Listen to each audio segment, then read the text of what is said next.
Can you see all my screen? Can you see my presentation screen? Can you give me a thumbs up that you can see it? Okay, good, good. It's not only our students who have learned how to do this. All right. So, as I said, this is very much a meeting to discuss the way forward. It will start with my presentations and followed by Q&A, and also parents. Definitely, I've had a few parents call the school and worried about, will they be allowed to talk? And I'm like, when did our parents ever not been given the chance to talk? When did we ever, that's not the way we do things here in ARIS. We've always had an open door policy. We've always had, email, CISO, and it's something we teach our own kids, our own students, that they should come to us with anything and everything, and that we're here to serve them and serve you. So yes, there definitely be a Q&A, and you can ask whatever you want if you feel that we have not answered your concerns. Now, I want to start by something that is very much important, and it's something I keep reminding our staff day in, day out, because it hasn't been easy for all of us. It definitely hasn't been easy. What we are going through is very much an essential experience that every person around the world is going through. Every school, every international school around the world had to close its door and go to online learning. Not only international school, but also public schools. And billions of students have been left at home to do online learning. Thousands and thousands and millions of teachers have had to move completely from on-site to online learning. And it's been, if anything, that has been really wonderful is the support that educators and administrators and school leaders have come together to give each other. So I will also talk about the platforms that we've joined, the support and the organizations we've worked with that have really helped us design everything we've been implementing every day.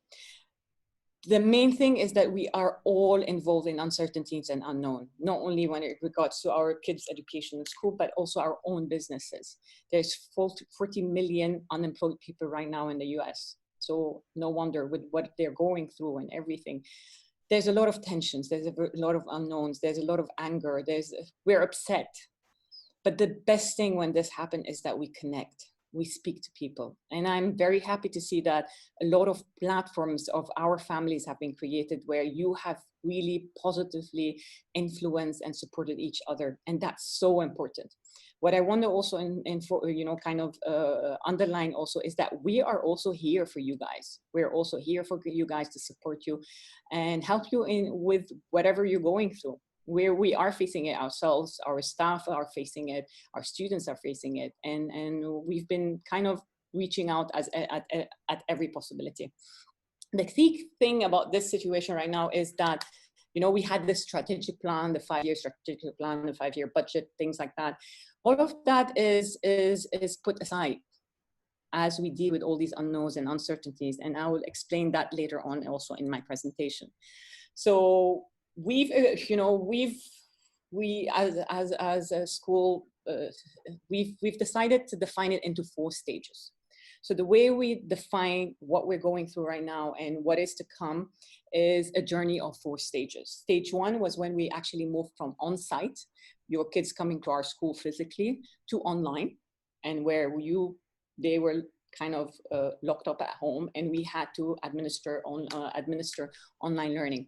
Stage 2 is basically something we started working on, like I think 3-4 weeks ago. So it's not something like we're still waiting for, but it's something we've already started working on, and I'll be presenting a lot about that today. And it's very much the route towards reopening. What are we doing to reopen, and what are we putting in place? Stage 3 is what comes in the coming 2 years. We were in a 4-hour meeting with the deputy minister and the minister, and a lot of other schools last week. And the main message was like, plan for 2 years. As we're planning for reopening, it's not something that is going to be affecting us only for the coming 2-3 months. It's something that is going to affect us in every business and every community for 2 years. So it's 2020 to 2022. So what are the different alternatives? What are things we're putting in place? And how are we hoping to get this school and this organization through the coming 2 years? And that's also something I'll be sharing. Stage 4 is something I hope we'll have more time to focus on next year, by the mid of next year, where we actually are redefining the next stage of ARIS, because we did define the Inspire, Empower, Transform. We did define the values and the programs and what we want to achieve as a school and a community. But it would be kind of impossible and really not advisable for us to think that with what we've been going through, we can just go back to our old normal life. It's impossible. And we need to be flexible. We need to be innovative. And we know that what has been considered as education before is going to undergo a huge transformation. Businesses are going to undergo huge transformation.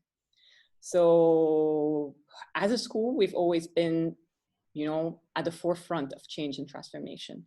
And we hope to kind of also be, as we design the stage 4, we will remain there. Okay. So stage 1. What were our key objectives as we moved from on-site to online? We had key objectives, things we needed to focus on. We couldn't be all over the place. We couldn't be doing everything, but we really needed to focus something so that we can, on specific things, so that we can ensure we deliver the best programs we can. So the main thing was we had to set clear expectations for staff and for parents and for students. We had to rethink and reshuffle our team. So the whole organizational chart, the way we organize the collaborative meetings, the supportive teams and things like, all of that had to be completely restructured. We had to ensure, the well-being program had to be completely go through a transformation and a restructuring process.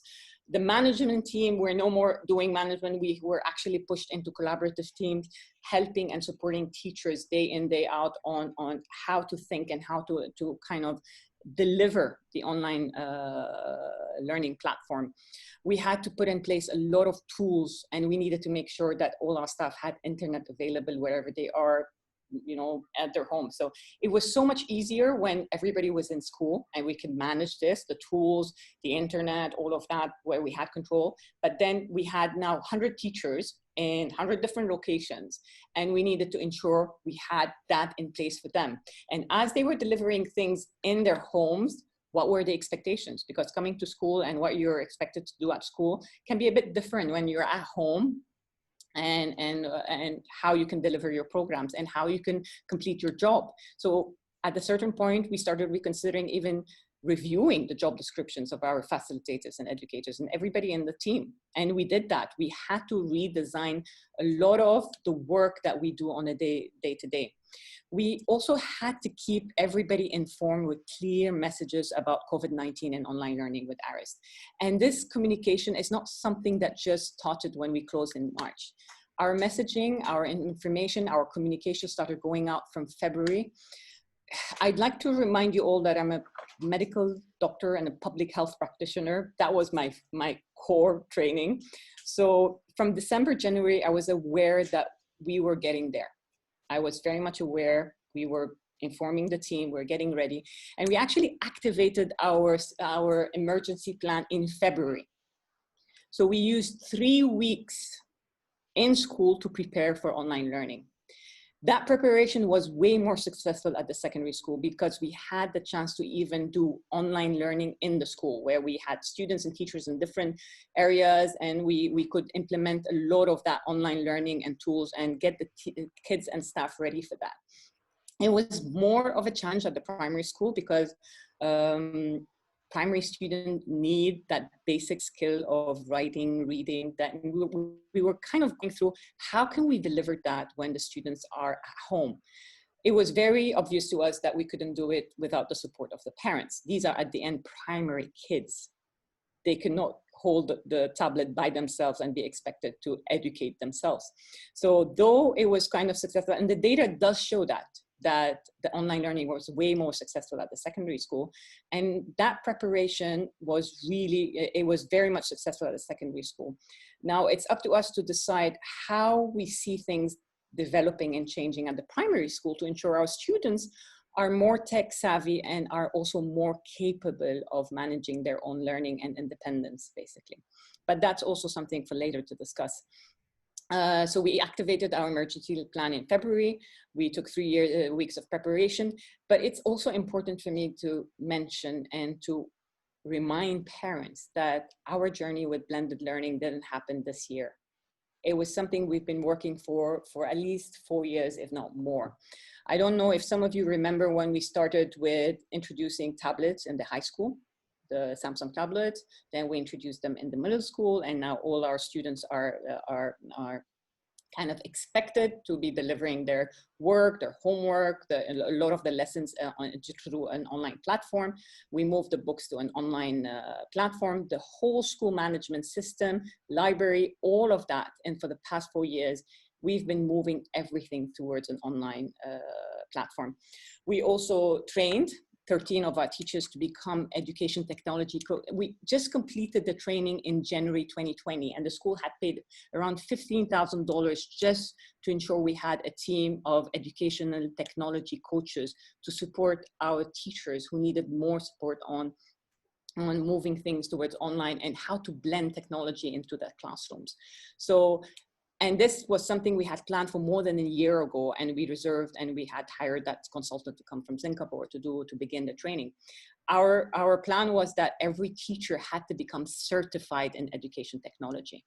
So in ARIS, it's not about only teachers every teacher is a special education needs teacher and understand that every student is different, but we also believe that every teacher should have very strong tech skills and tech abilities, because that's the only way we could be at the forefront of 21st century education.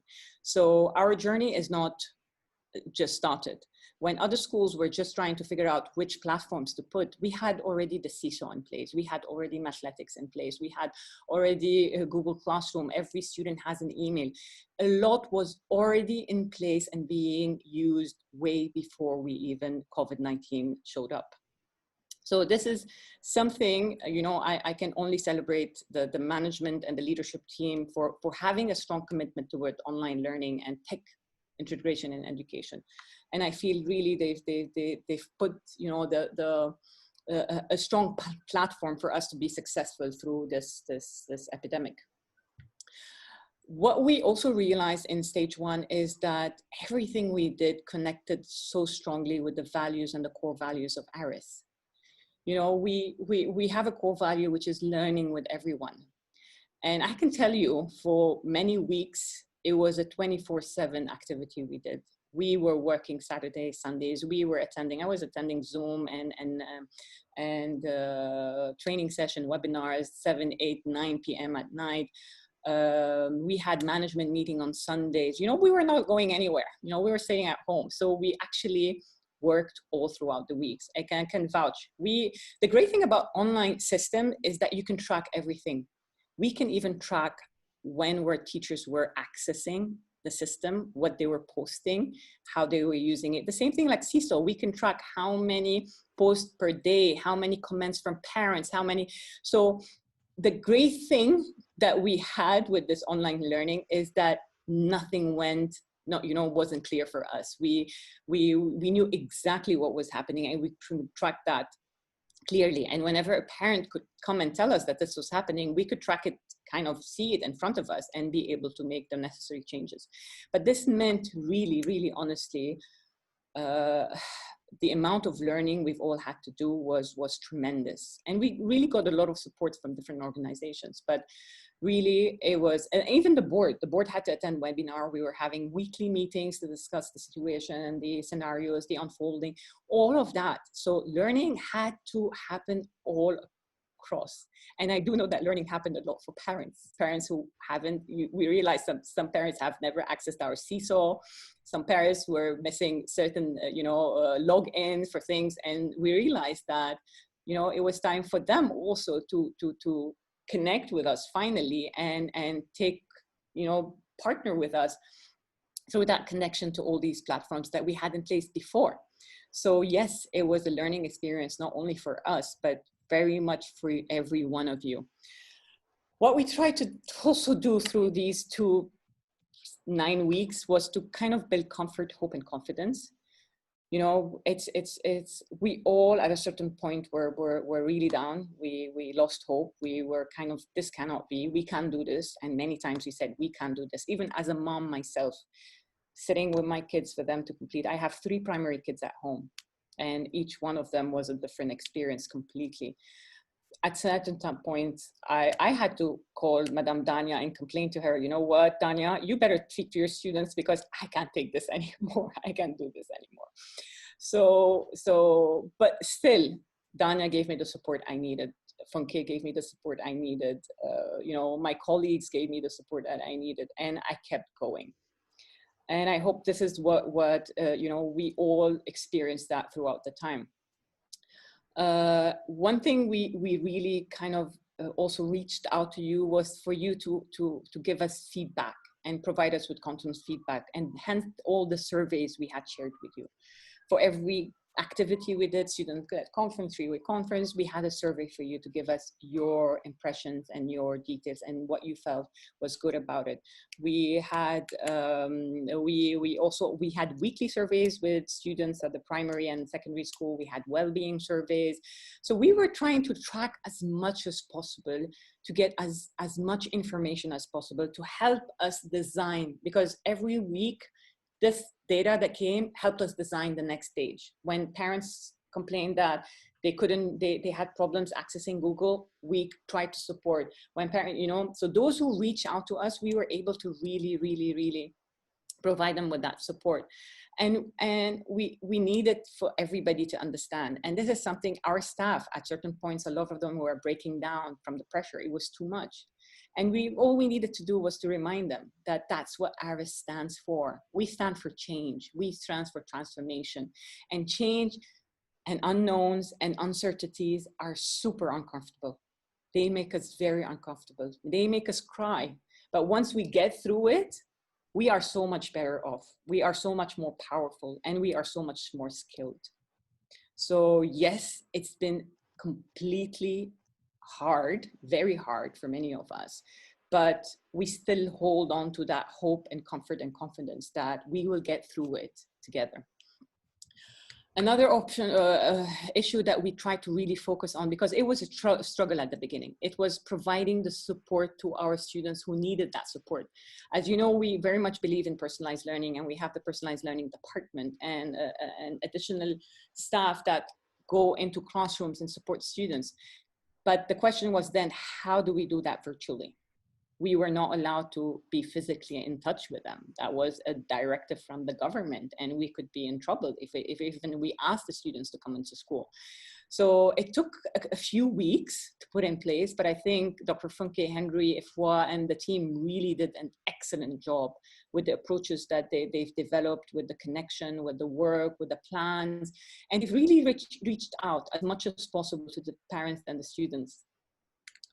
To give that support. And though it started off, you know, uncomfortable, but we've been able to really transform that approach and provide the support needed to a lot of the students and families. Creativity and innovation by everyone, that's our 5th value. And that was our daily mantra.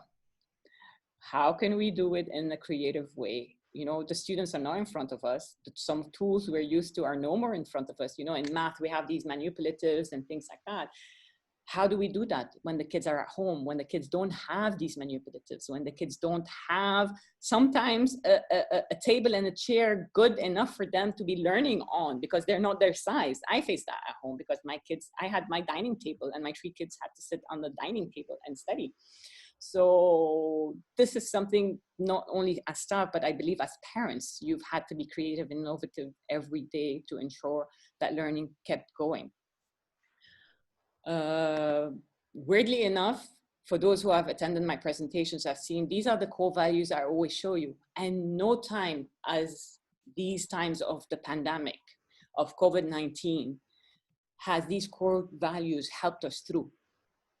And this is we realized, though we came up as a community with these core values 2 years ago, and we've been talking about them and presenting about them, But no time like this time was it more clear to us that this is exactly who we are, and this is exactly what we do, and that's what we stand for. And these are the values that kept us going, every one of us.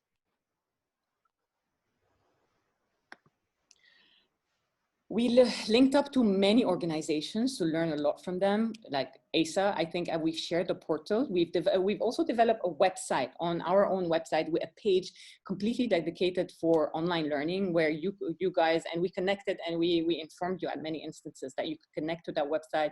You can leave your own reflections, you can leave your own messages, you can read what is happening. We tried as much as possible to keep you informed through our social media, to the news, the daily news that was going out. And one of the biggest organizations that really helped us through this process was ASA, the Association of International School of Africa, Africa International School Association. They've hired consultants. They helped us through the blended learning. They hired experts in education technology, and our teachers were connected to these experts. Our education technology coaches were connected to these experts. Everything that was shared with us, we shared with the students, with the teachers themselves. Webinars, stuff like that. So there was so much happening. We had the platform, the head of school. So every Monday at 1 o'clock, I join around 85 heads of schools in Africa to talk about the situation. We've shared opening plans, we've shared closing plans, we've shared everything together. So it's been a wonderful experience, and we've benefited so much from the role that ASA played in supporting us through this pandemic. IB also was a great help. They offered a lot of mini trainings, stuff online, a lot of important resources that our teachers made use of. Cambridge and British Council the same.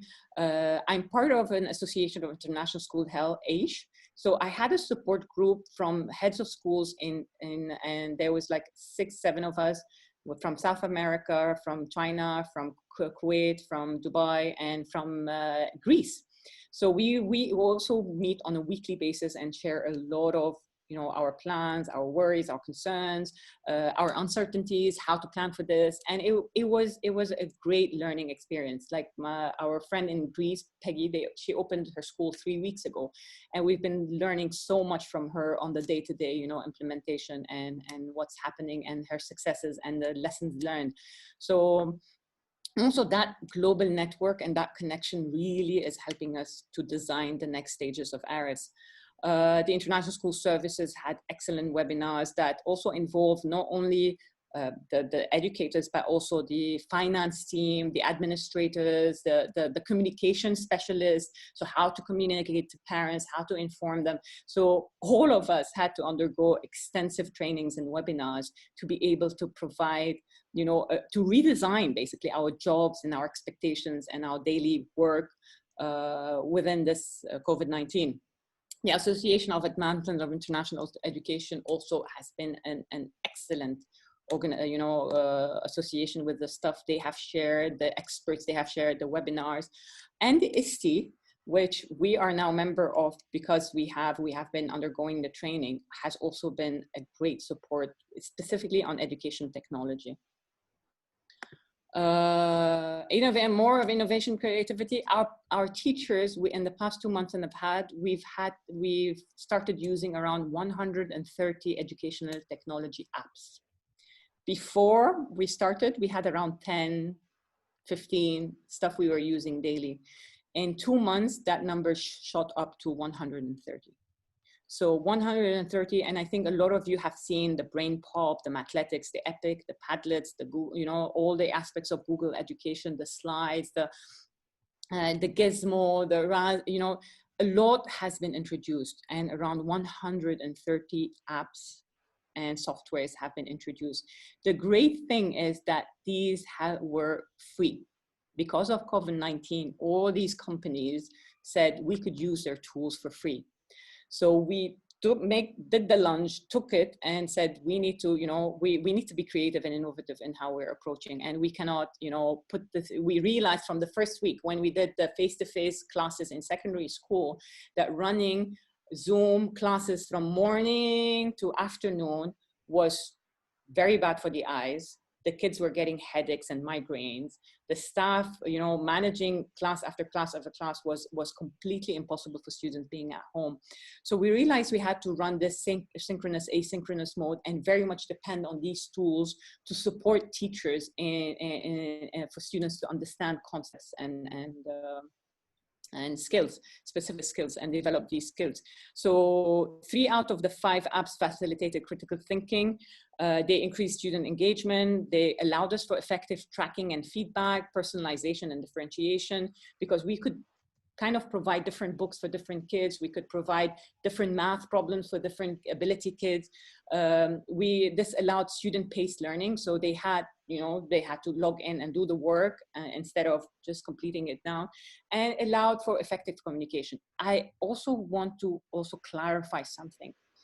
Every tool and tech tool that we use, we had the IT team with the tech coaches completely set up that tool, which means that we had to get the tool, set up a school account in that tool, set up classrooms account, migrate students into every class, then train teachers to use it, and then track the use of it by students and teachers. So I hope you really understand that though we went and said we want every tool possible on the face of the earth to manage the learning and provide the learning, but how much effort, I can track my staff and when they were accessing these tools, and a lot of them were accessing it at 1, 2, 3 a.m. at night to do their jobs, to ensure that the next day the work has been outlined there, students can access it, because there's so much work that goes behind the scene to ensure that we can access the tool, we know how to use it, because a tool without a teacher knowing how to use it and what information to get out of it doesn't help in any way. So 130 tools, you can just imagine the amount of work that went by the whole team to ensure that we had it in place and we were using it effectively. Now, for stage 1 also, we were asking you constantly to give us feedback, because that's the only way we could constantly go back and change and adapt and make changes. So for that was, now these are the data from the last survey we have asked you. When we asked primary families about the virtual learning experience and how to rate it, 65% rated it as 4 or 5 over 5. 26% rated it as a 3 out of 5, and 9 rated it as 1 on 2. For secondary parents, 83% rated it as a 4 to 5, 15% rated it as a 3, and 2% rated it as a 2. So you can definitely see the difference between primary and secondary, and how much our secondary students, because they were more independent and they can manage their own learning independently, the whole experience was very different. And because the secondary students are way more tech savvy than our parents, so they could manage this technology by themselves.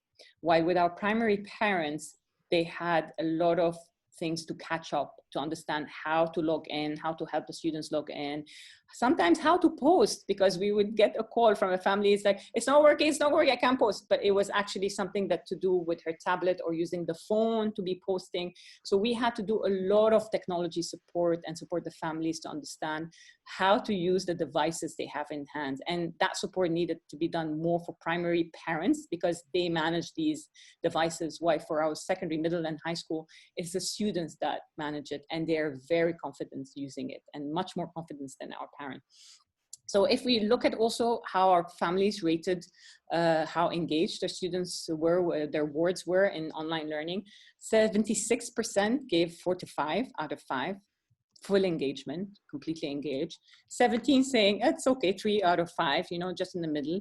And 7 gave a 1 to 2 engagement. And that very much goes back to, we've really noticed, because we can track that data, that it very much had to do with parents who had students who needed more support, you know, more one-on-one. And actually, I'm one of these parents. So I had to grade for 3 kids. For one of our students, I gave a 2 and a 3 because my child needed more support.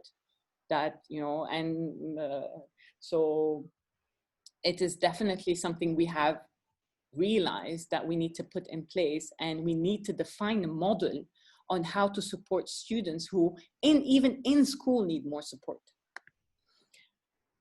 So what have we learned so far? So these are additional data that tells us, gave us a lot of insight into the situation.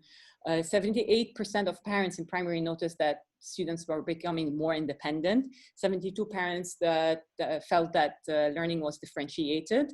73% of our parents that felt the school was giving enough help and support and guidance for students to do their assignment. Nevertheless, something we noticed in primary, that 65% of students ask for help from parents. So this is data coming from our student surveys. So we do student surveys and parent surveys. And even we needed to know, when we see that parents are frustrated, the best way to understand why is actually to ask the student. But if we find that 65% of our students were asking their parents constantly for help, then definitely we can understand why parents were frustrated. So we go to that, and that's where we realize, so how can we shift students, instead of students asking their parents, how can we shift that to them asking their teachers? In school, for primary, it's so easy because their teachers is just in front of them, and they're used to asking the person next to them for help.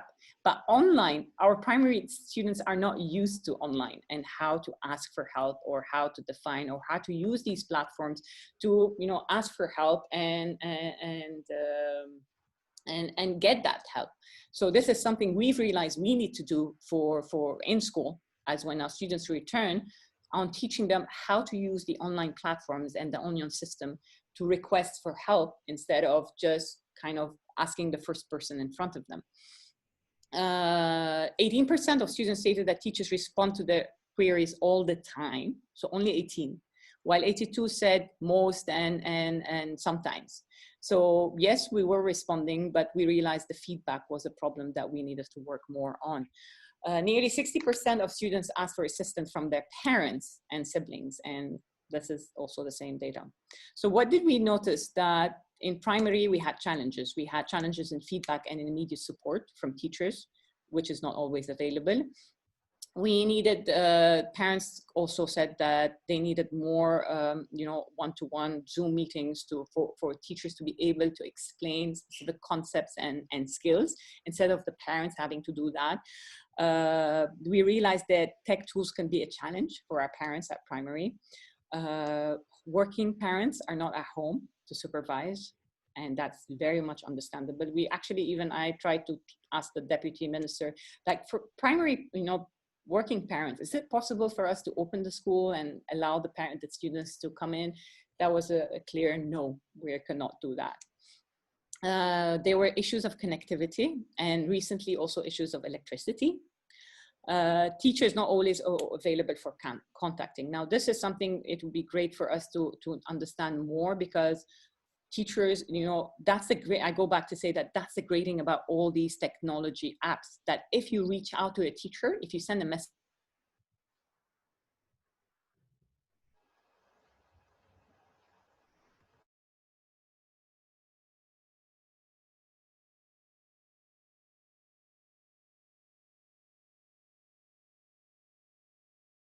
classroom, also that it's a clear, we can go back and track when teachers were not giving feedback. So this is something we hope to do. We're doing constantly, basically, when the parents actually contact us. What have we learned from secondary, from the data, is that 86 parents that agreed that students get help from school. 82% of parents agree that their kids are highly engaged, while 18 parents feel they're poorly engaged. 93% of parents notice a huge progression in their students and their board's independence in learning. So as I said before, the data coming out from secondary is much more promising and much more positive than the ones coming from primary.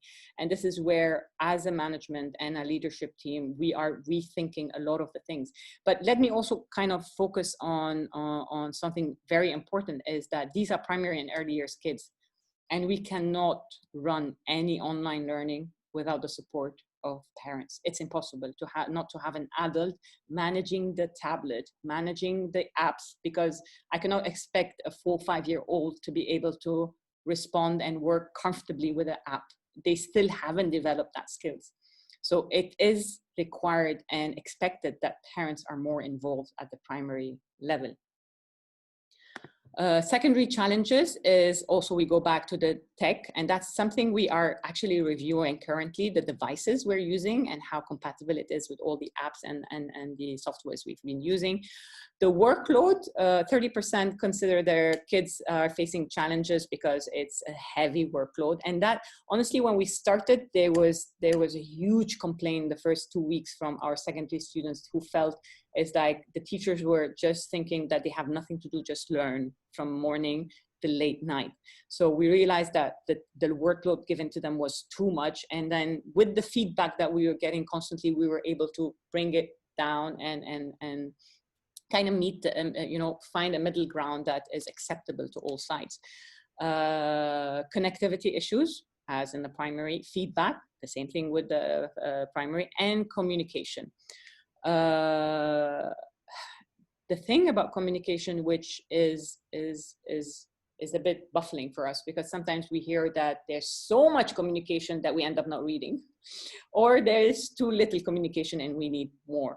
So I think this definitely is something that we need to kind of meet with the parents and understand then what makes it the best way possible. And this is something we will be working on this summer. It's how can we ensure that our communication reaches parents in the best possible way so that we can get the best possible outcome. In addition, as you know, we ran an extensive student well-being program because we felt it was too hard. The well-being was not something we were running only for students, but we were also running for staff, because like 2-3 weeks within online learning, our staff started breaking down. So this is where we realized, okay, well, our focus was so much on the students that we forgot that our staff are undergoing a lot of pressure. And I really want to thank Dr. Funke and her team for really picking this up and providing the necessary support and emotional support for everybody within our community, and opening, that chance for, I know a lot of parents connected with them, had one-on-one session. There were students who had one-on-one session. My own children needed that at a certain time for them to kind of deal with their challenges and their anxieties, because they started developing these anxieties, and I cannot thank them enough for that. The opportunities of being able to talk to them, to do art therapy, and even sometimes we had kind of family counseling where the parent and the child, and we would talk about these things. So it's also important to understand what was happening in the psychology of our students during these times. Around 10% of our students reported difficulty or stress in their house. My own son, for the first time in his life, mentioned that he felt depressed. And that was like a huge slap for me, because that was a word we never used at home.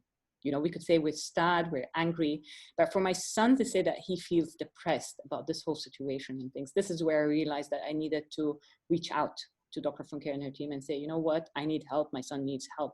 And he was part of that 10%, was that online learning and what the world was going through was too much for him to handle. 43% expressed feeling sad sometimes as a result of missing their friends, of course.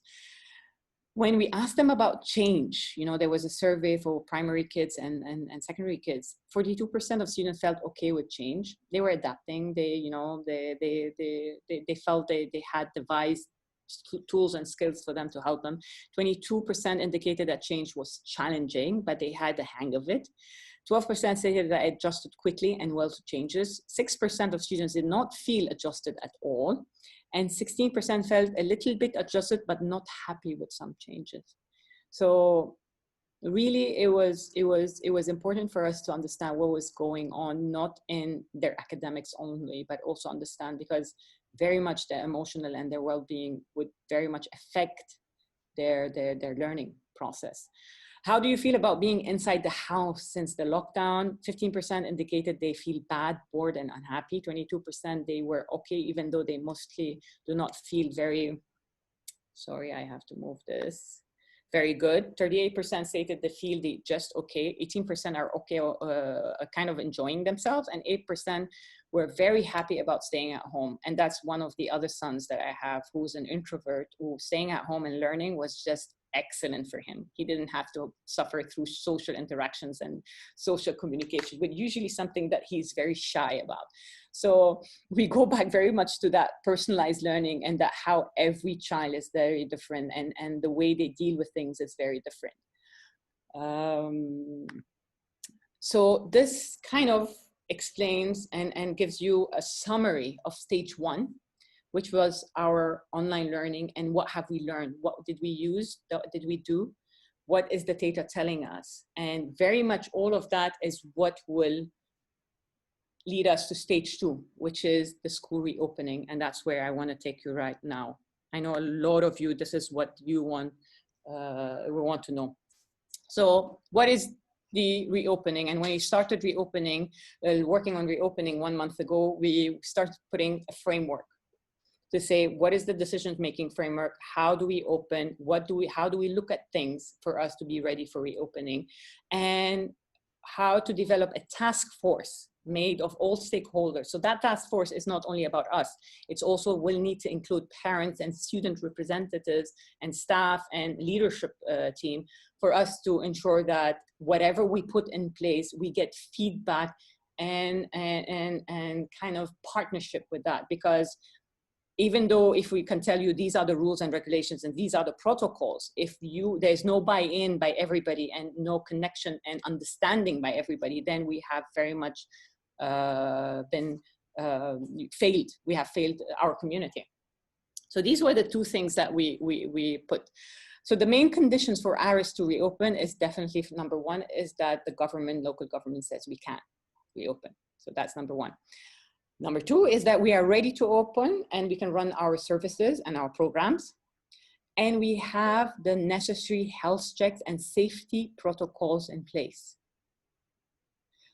If anything in ARIS, our kind of biggest priority has always been child protection and child safety. That's number 1 for us. And that's why the commitment towards well-being, that's the commitment towards child protection. That's why the commitment we've always had to put the child first. And everything we've done and the way we've designed the school, designed the programs, is very much to put the health and safety and the protection of every child at the, at the top here. So if you tell me, for me, it is more important than anything else, because if I'm capable of assuring that, the rest comes easy.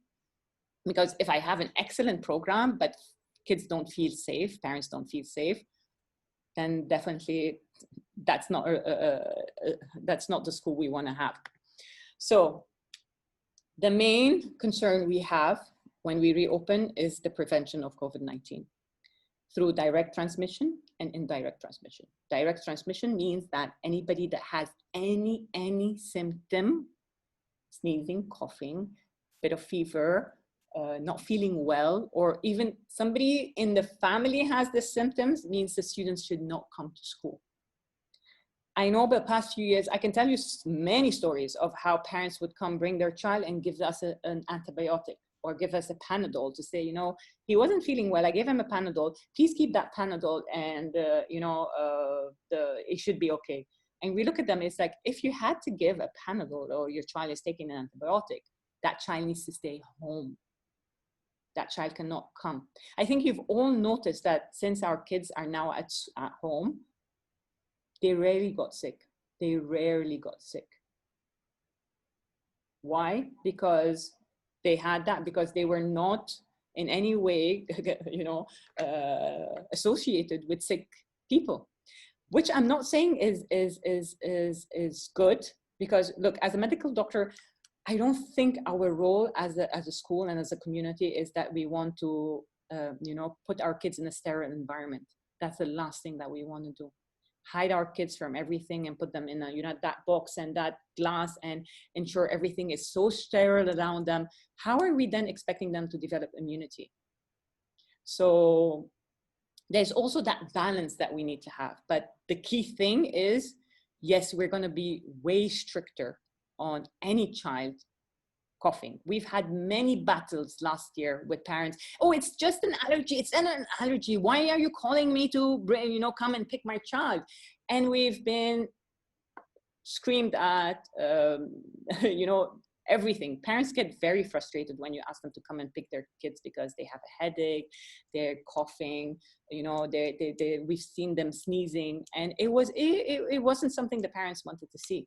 But I think after this period and with this pandemic, I think parents are going to be our biggest partners in saying that if your child is not feeling well, if your child wakes up, tells you I have a headache, then that means it's a sign for me not to send them to school. It's a sign for me that that child needs to rest. I need to track this and make sure he's okay. And if it's just a small bug that, he might be 1 or 2 days, get through and next come to school, it's okay. That's what we're going to do. Another important thing is sanitation and, contaminated surfaces, and ensuring that we have the health and, the sanitizing and all of that process in place before we allow students to come back. So the key 5 main objectives that the 5 main requirements that we have is to minimize contact with any child who is unwell. So ensuring that kids who are unwell stay at home. Even kids who have family members that are unwell, it's actually highly recommended that these kids also stay at home. Cleaning hands and the hygiene and the process of, every 1.5 hours that they should be cleaning their hands. Also, this will be put in place. Ensuring good respiratory hygiene. So also the hygiene of ensuring our students and our community understands that if you feel a sneeze coming or a cough coming, you have to catch it, bin it, and kill it, basically. So to ensure that you do not transmit it. And that's a lot of things. A lot of the time you see us doing it with the earlier students, use your, when you want to sneeze. Cleaning frequently touched surfaces. This was already in place before we closed. We were actually cleaning every hour. Our team of cleaners were using disinfectant and bleach every hour, going in and cleaning every surface and everything that the students were using and sharing. A big requirement for us to reopen is completely minimizing kind of mixing of groups. So this brings me to the most important aspect, not the most important. Every one of these 5 aspects are super important, but the number 5 is something that is going to have us redesigning and changing a lot of things around in the school. If a lot of you who've been to my presentation have already seen this educational model that we have. And at the heart of it, that we always talk about the personalized learning of ARIS. We always talk about student performance and how they're performing, but also a very important aspect for us is the student experience. So how do students experience learning? The key thing with these 5 main things that we need to put in place and to ensure that their students are now in small groups that are not mixing is that it's going to change that whole experience for our students. The way our students experience school, where they would come and just go and hug whoever they want, they can go visit whatever class they want, they can go survey whoever they wanted, all that experience, all that connection is going to be affected with the post-COVID, at least for a period of time until these restrictions become less and there's no more worry of pandemic, of COVID-19 also reappearing and growing within our community. So there are going to be clear restrictions put on the students and you as parents also. Previously, we always had an open door policy. You can come, drop by, meet us. We had guests. We always had, guests who wanted to visit the school could come in and visit whenever they want. All of that has to change, at least for the first few months when we resume, and until the restrictions allow for us to relieve these, these restrictions that we have. So what we have devised and we're working on with both heads of schools are reopening action plans. Reopening action plans allow us to identify everything that we need to change, and everything that we need to change that would affect the experience of our students, that they, you know, they're used to in ARIS. They've been used to, when I go to school, this is what I know, this is what I can do, this is what I usually my day-to-day. But that experience is going to change when we resume school in August 2020. So for primary students, our priority is that students come to school. We do not expect that parents become teachers. That's why you didn't choose that job. You're not teachers. And with early years and primary, specifically lower primary, there are skills that we need to build, be it writing, reading, math, basic math skills that we are trained to work with them on. And if that strategy doesn't work, we have this strategy, this strategy, this strategy. But parents don't have these skills. You don't have these skills. So though we might share with you, well, let them watch this video, let them come on Zoom, you find yourself needing to support these skills. And we understand that in the next phase of reopening, our biggest priority is that our primary and early years students come to school under strict restrictions and a whole different plan. The groups will be in smaller groups, so that you won't find a class with 20, 24, but actually classes with 8 and 16. The bigger classes will have the very big classes that we have. We actually had to take the measurements of every class and define in every class how many heads, you know, how many students could be there to ensure the necessary social distancing. We have also, a lot of parents reached out to us to say that, you know what, we don't feel comfortable sending our kids, specifically those kids who are vulnerable, who have asthma, who have certain conditions that makes it a bit risky for them to come to school. So they've requested that we continue, and they're okay with them following up that online learning. So in addition to the preparation for face-to-face, we have to also prepare and use our staff and timetable to ensure some of them go for online learning. So we are actually sharing our staff now to run face-to-face classes and to run online classes. And there's a possibility that we might need more staff to do that. Because before we had one teacher handling 20 to 24 kids. Now we have one teacher handling a smaller group of kids, which puts a bigger toll on the school and the HR to ensure that we have the right amount of staff to cover these students. We are completely restructuring timetables. As you know, we have language B and C, and usually the kids are usually mixed up in these languages. Now, the key thing with not mixing groups is that they cannot be any more mixed. So the only innovative idea that we have so far is that the languages will have to continue virtually in school. They'll be there, the teachers will be there, but they need to remain in their group. Now, ideally, there was that question, that idea of let's put the Hindi students alone, let's put the students taking French alone, the Mandarin and the Arabic, and that completely, but we completely scratch it out, because that completely goes against the spirit of an IB and you know, these different perspectives, the richness of being in a multicultural. So for us, this was more important, the PYP and the units of inquiry and the richness the unit gets when you have a multicultural community was more important for us than having to say, all right, let's put then the languages in the virtual format. Though in school, the teachers would be there, they can do the support, but the kids have to do languages in an online platform. So that's what we have so far for languages. Music is something still we're waiting for the research around it. Choir sing is out because the research already showcases that it's highly contagious. If somebody is sick, if you're singing and droplets come out, you will infect the whole choir. So there's some things that we have to put in place to ensure there's no transmission and droplets sharing and all of that. So these subjects we need to find a creative way to implement them without affecting, the quality of the program. And that's something we're already working on. We have vulnerable students, as I said, who cannot who, you know, it's risky to send them to school. So we will be offering online learning. And we have students who need more support.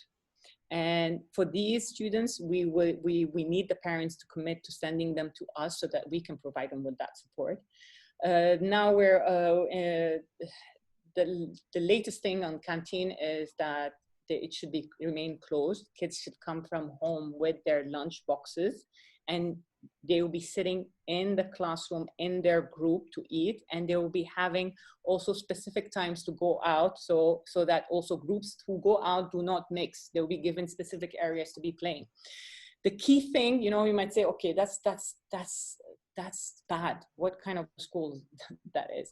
It's bad, but it's at this point very necessary. It's very necessary because when I keep them in groups that are not mixing, any situation, any symptoms coming up, it's that group that is affected, and that group alone will, you know, it's something we can contain.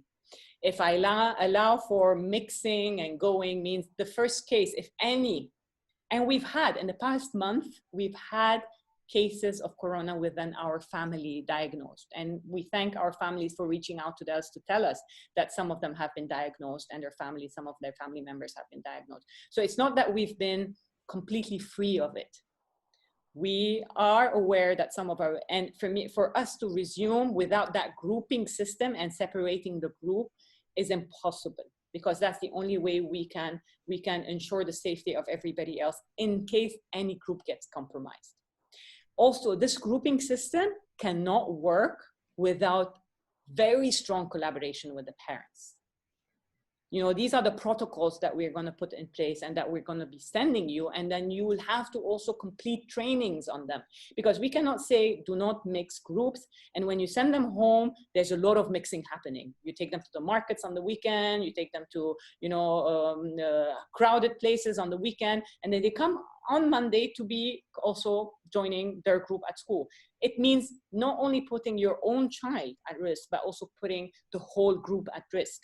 And this goes to really showcase how important for that reopening phase, how important it is for us and our whole parent community to be working together and agreeing on the protocols and respecting these protocols as we move forward. We will also review, because of the tech and tools and that we have defined, we will review a lot of that in the coming 5 weeks and put clear kind of requirements on what tools should be used. We also devise clear training for parents, because though we are resuming school, I can tell you the use of technology will be very much enhanced as we resume next year. It will happen in school, so they are in school, but we're enhancing the use of technology. Why? In primary school, usually we have a lot of the manipulatives for math, for, you know, the need to touch. Previously, the kids shared them. As we resume school in the beginnings, we cannot have kids sharing anything. They cannot, you know, the Numicons, the pens, color pens, things, all of that, there's no sharing. They cannot share. They need to have their own. Or what we already have and we've been able to do in the past 2 months is find digital format for them. So counting rods, things like that, Seesaw has them in a digital format. So this is what we'll be also making use of next year, those digital format and softwares and systems that will ensure not much transmission and sharing is happening within our groups. We'll be more clear, because once we close this week, that's where the team next, you know, the next step is to reorganize all the softwares and all the systems and review the curriculum and all of that to ensure we kind of connect everything together. But as we develop that, I'll also talk about the task force that will be developed for that and how we'll be working together for that. Health and hygiene tools, we are hoping to have thermal cameras. So we were looking at having to one by one take the temperature, might be really affect the opening and the closing of the school. And there's the plan for, hopefully, if we find good ones here, thermal cameras, a new ID system, additional infirmary tool. We need to have a room where if any child by any chance also develops fever in the school, we need to isolate that child. So our nurses, our health team, we have a health committee, has to have clear protocols on what do we do when students exhibit fever, students have cough or whatever in school. So what are the protocols? And so also a lot of tools and equipment need to be made ready for our infirmary and at the entrance of our gate. For events, this has been a milestone for ARIS in the way we've shared our cultures, our communities, and where we come from. We are kind of in need at the beginning to completely go innovative in the new ways. I'm so happy to see today, I watched some of the morning breakfast, the farewell, party, virtual party for reception. It was fun. It could be fun. It's not what it was, but for what we are going through, at least we get that connection. So we will also think throughout more. We're very lucky to have very creative and innovative team members to rethink how we want the events and the after school activities. I'm so proud that my son now is joining an online chess competition done by one of our students. So we have already online groups for chess and Rubik Cube and all of that, and they're helping each other. And the students, and this is very much student-led. And it's been wonderful to see how our community is going creative with these. So we will also have, as after school, to devise go virtual for a few months before restrictions can be eased. To reopen, we have to prepare the premises, risk assessment, cleanliness and hygiene. We need to communicate with you. Usually we end the year and you go home and you don't get a message from us. I remember a parent saying that when it comes end of July, you start saying, no, school has started. And that's where we start bombarding you with all these messages and emails. But guess what? We'll be working all summer long. There's a task force has been assigned to develop a whole new reopening and a whole new experience of the school. So we'll be working all summer long, and we will be communicating to you all summer long. So though you might say that this was the time for me to say no more school, but really, really, we need your partnership on this. We need to communicate all the changes. We need to communicate all the protocols. We need to communicate also specific trainings. We will be assigning trainings for you to complete before you can even send your child to ARIS. You have to complete that training. You have to complete CSOL training. You have to complete I'm going back to say the protocols, what to do when your child has fever, all of that. There's many things. There's health and hygiene and tech-related protocols that you need to undergo. Because though your kids are coming back, we are still going to be making use of a lot of these tech apps, and because we need to ensure no mixing and ensure that also they won't be sharing tools and resources at school. We need to do a lot with the staff. So in the summer also there will be a lot of communication, a lot of training. We will be also even reviewing job description and specific expectation from staff, and training staff on what to do if somebody is suspected or if a child says, I don't feel well. We're looking at how, staff come to school and what we can do about that. Also our staff health and safety. A lot of that also we will be working on with the staff. We will be working on protocols on how we're expecting to respond. And more importantly, because a lot of the families did contact us about starting online learning, that at the beginning in August don't feel comfortable sending their kids and they want to access our online platform. So it's very important for us to know, and we'll be sending out soon, I think by tomorrow, a survey asking you that would you want to start with us online learning or face-to-face learning? So you will define that, but if you choose online learning, then you have to commit to a lot of things that we need to put in place, so that, and you need to commit to the partnerships that we will have to work together to ensure it's successful. We've learned a lot from these 9 weeks. We've learned a lot. So, and all of that is going to go into redesigning or readapting the online learning platform that we will have available next year. The protocols, these are just a few of the policies and protocols we'll be changing. Classrooms, how classrooms are devised, the non-teaching staff, the canteen, the mental well-being.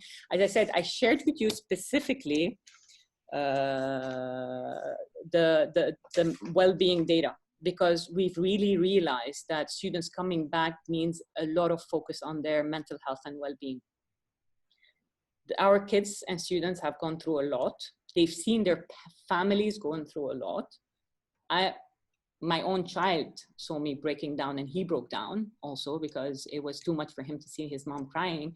So I know my kids have been through a lot of trauma themselves with what has happened. And I'm sure every one of you can have these stories to share with us. So a lot also has to be put in place to emotionally support your kids when they come back. I'm sure a lot of what we'll be doing with them at the beginning is just talking about things, talking about what they went through, talking about, you know, how they felt about it, talking about, you know, what are the fears, what are the, you know, until we could get them really to, you know, bring everything out before we can really move forward with learning and teaching and learning.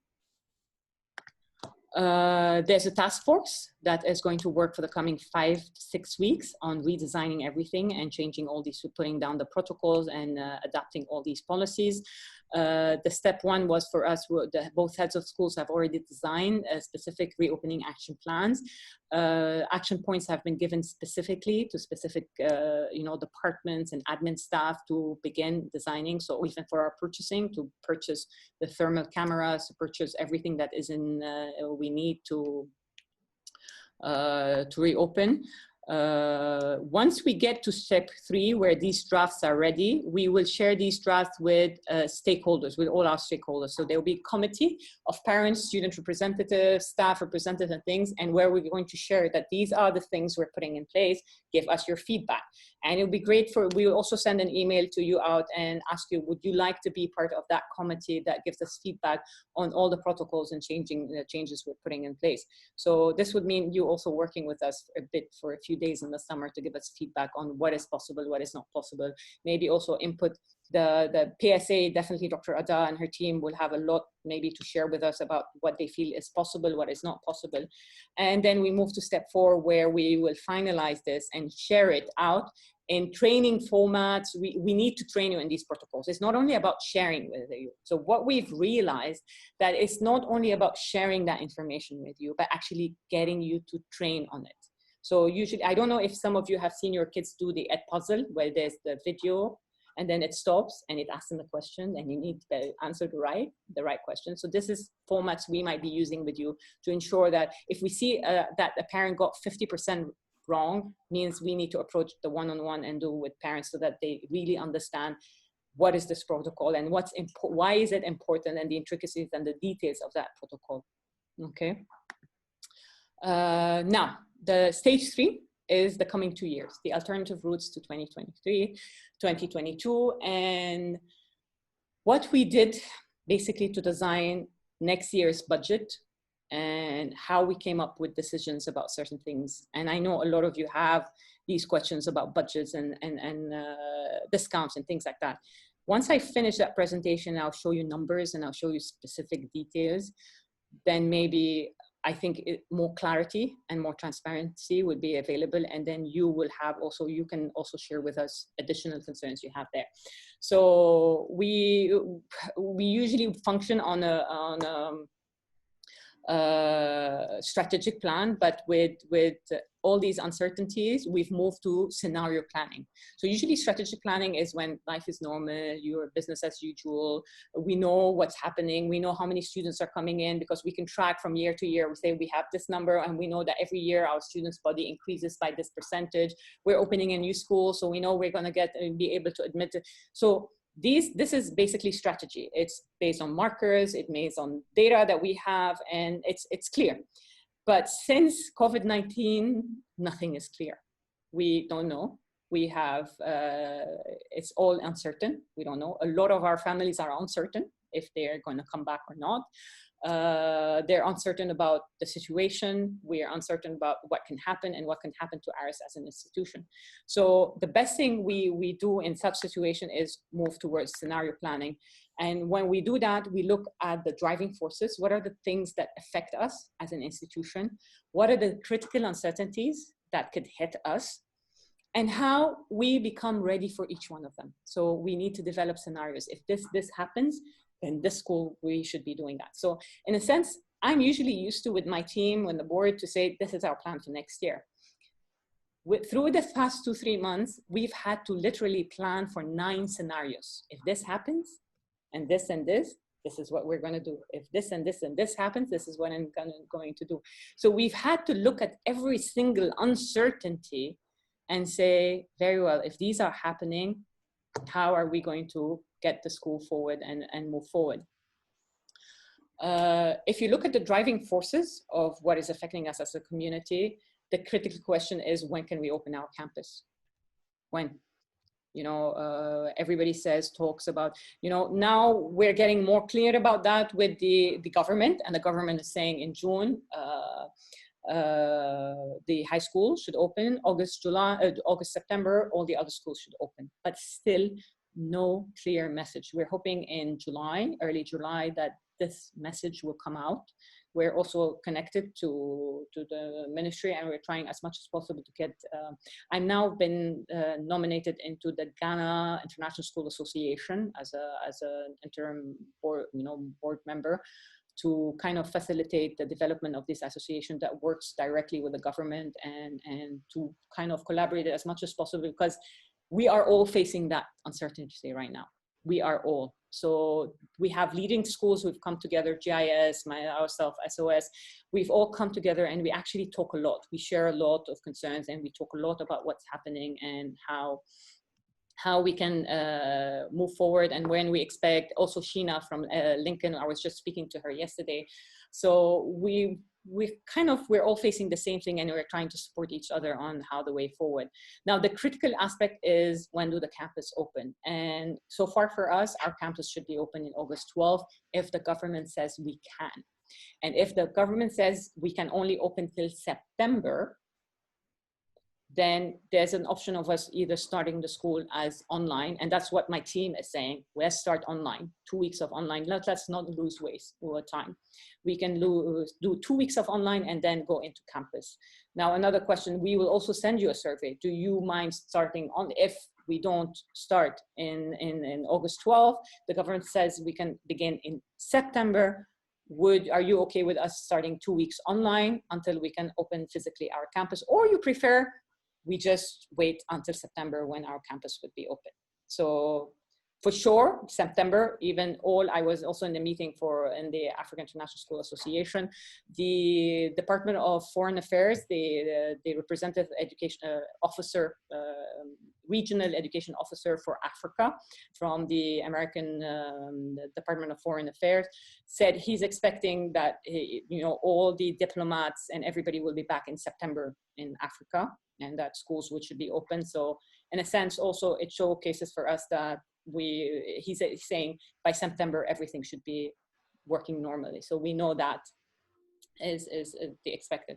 So how can we offer our services? And the aspect of one uncertainty that we have is the number of students. And this still remains an uncertainty for us.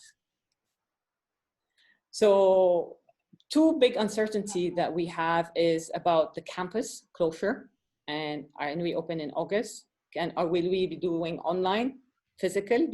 And even if we do open in August, possibly there might be a rise coming afterwards, and that will push us to close for 1 month again, because this has happened in France. Schools open, a rise in cases, closed again. So we're looking at all scenarios and all possible, and we know this is it. We know we can open, no problem. We know we can open and close. So we'll have to do the online and on-site learning because of how COVID-19 manifests itself in Ghana. And we know we might be a bit delayed to open because, the peak is not there. Everybody's talking about the peak for Africa happening in July, August. So This might delay the physical opening, but it will not delay the virtual opening of the school. The student enrollment also is a big unknown for us at this point, and I'll show you, and these are the 9 scenarios that we have. So if we had normal enrollment, business as usual, hybrid scenario, delayed opening, if we had significant decrease, if we had significant increase of students numbers, and we kind of put them all together and devised, we unpacked every scenario. So scenario 1 was if we start school normally, we have the normal, number of students, and we're on a physical. What happens to our programs, to our staff, to our tuition, to our forecast, the online programming? What happens to everything that we're doing? So we actually had to sit together and unpack 9 scenarios to look at every eventuality and be prepared for every eventuality. ARIS is responsible for 152 staff. We're responsible for 555 students. Keeping everything to the last moment is not something we can afford. And for 1.5 months, we've been breaking our heads to look at every single situation, every single possibility, uncertainty, and every single scenario as we build things forward. So what is the situation so far? For 2019, this academic year, we have credited, so we've noticed, so also I go back to tell you that online learning allows us to see everything. We can know when parents are accessing, they're accessing the seesaw, and we can know when students are accessing, we can know when staff, whenever, what time, it's all recorded in our systems. So we noticed that our early year students were not making use of the online platform that we had put in place, though we did put it in place. But parents who had older kids were more focused on the older ones, didn't have time for the younger ones. We also do understand that when we, early years is all about child care. And the priority was for us to care for their kids while they were kind of busy at work. So we credited back for playgroup and nursery 25% of the fees. So these parents received a credit back of 25% of their fees. Another thing is that around $300,000 remained unpaid by our parents currently. So, and because it's mainly because we have the system in place where we support parents to do a payment plan, and they pay on a monthly basis certain amounts for their fees. But with this hit, a lot of them could not meet these payment plans, and we're in bad debts of $300,000 that have not been paid for this year's school fees. So between both of them is around $350,000 that the school is so far not receiving from this year's financial budget. For next year, what do we have so far confirmed? We sent you the survey and asked you to confirm, and we have 80% that have confirmed, so that they're staying with us next year. So 440 students out of the 550 something have said they're staying with us next year.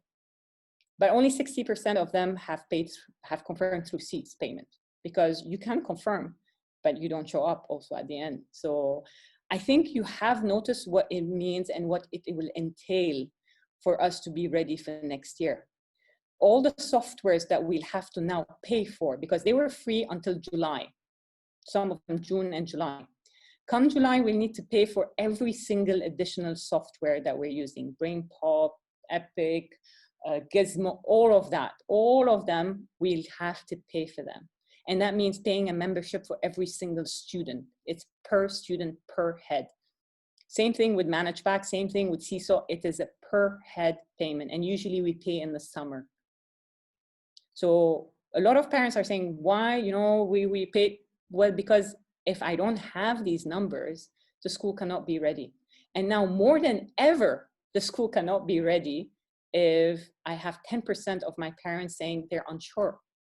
So how can I be ready to open the school and have exactly the right number of classes with 8 to 10 students in secondary and 10 to 16 students in primary if I don't know how many students are coming back? So far, let's go back. We still have 440. We've had, because our key thing was to safeguard the school. And because a lot of parents did contact us from other schools that they were very impressed about the online learning and the platforms we were doing, and they would really like to join us. But, you know, with this case and this scenario, anything that they can do. And that's where the board and the management really came together and said, you know what, we want ARIS to survive this situation. We want ARIS and the school to survive this pandemic. So, and that's our biggest priority, our staff, our students, and the school, and the mission that, you know, everything we've ever wanted to achieve through the school. So this is where that genius idea came, that we should offer free registration for next year. And we have 82 new students from that to help us be able to support our current families, because now these have already paid and have now, you know, at least it makes it clear. So in a sense, at this point, the budget that we had finalized is for 520 students, still less than what we have, 10% less of what we have right now. So we are expecting less students next year. We're expecting less students next year. And honestly, when we looked at our school map and everything, and you know, the class sizes, we do know we cannot cater for much more. So the maximum we can cater for, if we go back, we are going to be turning offices into classrooms. We're going to be turning every space we have into classrooms to ensure that social distancing. So once we calculated all of that, we cannot have with us registered more than 540, 550. So in a sense, also that number, though it's less, it makes it safer for us for social distancing. And we want that to be this way. We want a bit lower number of students so that we can ensure health and safety for next year. Budget for 2020, 2021. So as I said, we're already starting with 330,000 less that we are in bad debt from this year of parents that have not paid. We did not do any fee increase. We froze all staff salaries. And though, let me say something about that. Our staff have never worked as hard as they have done right now. Never. I've never seen them work as hard as they have worked these moments and these times. And if any year they did deserve a salary increase, it was actually this year. But I had a meeting with all staff, and I told them, look, this is the situation. We need to survive this, and you need to help us survive this. So we had to let go of a few staff that are not within our key, part of our key educational program. And we had to say, no, we're freezing all their salary. We're expecting less number of students, but we can still also not reduce the number of staff. So if you're saying we're expecting less than 10% students, we should be reducing our teachers by 10%. The problem is I can't, because I need to devise them into smaller groups. A teacher was handling 20 to 24 kids before. That teacher needs to handle 8 to 16 students. So you can understand that it's impossible for us to reduce the number of staff. And I don't think parents would want us to reduce the number of staff and stack students and crowd them in classrooms, because we have to reduce the number of staff. We cannot stop the construction. I think that's a big question. Everybody's like, why don't we stop? Because our lease ends. It ended, actually. And we had to pay $100,000 just to extend it till December. We want to extend it more than that, means we have to pay $300,000. So do you pay that into the construction, or do you pay that to rent the primary campus again? So this was not even an option possible for the board. We have to ensure additional expenses to ensure health and safety of staff and students, like thermal cameras or gadgets to take temperatures, sinks, sanitations at entrance or around the school, things to be put in place. We have no choice. We have no choice, but actually to run both online and on-site platform. We go back because we have students who are vulnerable students who cannot come to school. So I could tell them, you know what, I can run something for you, so you can go find another school, or stay home until this whole pandemic goes. But this is not how we've run in ARIS, and we've realized the past 2.5 months that we could do that. We could do the online, but now our staff will need to be designed and the timetabled into how to run both platforms of face-to-face and online. We will also need additional expenses to purchase online tools, which we were using for free. Actually, if you look at only the membership aspect, and I actually have it here for parents. So this will give you a very great idea about what is to be expected in our budget for next year. So 4 million of income from fees. Staff cost is around 68% of that. So the 100% that is paid from the parents, 68% goes into staff fee. So, and then we are left with 32%. If you look at the 32%, we have 625,000 in operating costs and 645,000 for the construction. Why this amount? This amount is the 645 is actually paid to the bank because we already are on a loan we've already taken the loan to build that, the new building. So that amount is payment back of the loan. So the operating cost, if you look at 625,000, around 140,000 only go to membership. IB membership, we're running membership for 4 IB programs. We're doing, ManageBack in itself is a $16,000 software. ISAM is a £7,000 software. You know, and every one of them, CISO, I think it costs us around $5,000 a year. So every one of these softwares costs money and we pay per head. And actually these membership and these membership into associations that give us training, webinars and support, it's around $140,000 alone. So, and we've requested for an additional 86,000 for health and safety measures to be put in place. And we're waiting for the board to approve. But the thing is that it will need to, we will need to move something from our staff training and operating costs to get that money. But in a sense, with this uncertainty, there's not even a reserve. All our reserve, that usually the reserve will be the $600 we put in the bank and we pay back for this. This would have been a 3-month salary reserve to pay back our staff, you know, to pay in case of, you know, an emergency happens, we have to close the school, nobody comes, shows, but I still need to pay for 2-3 months according to the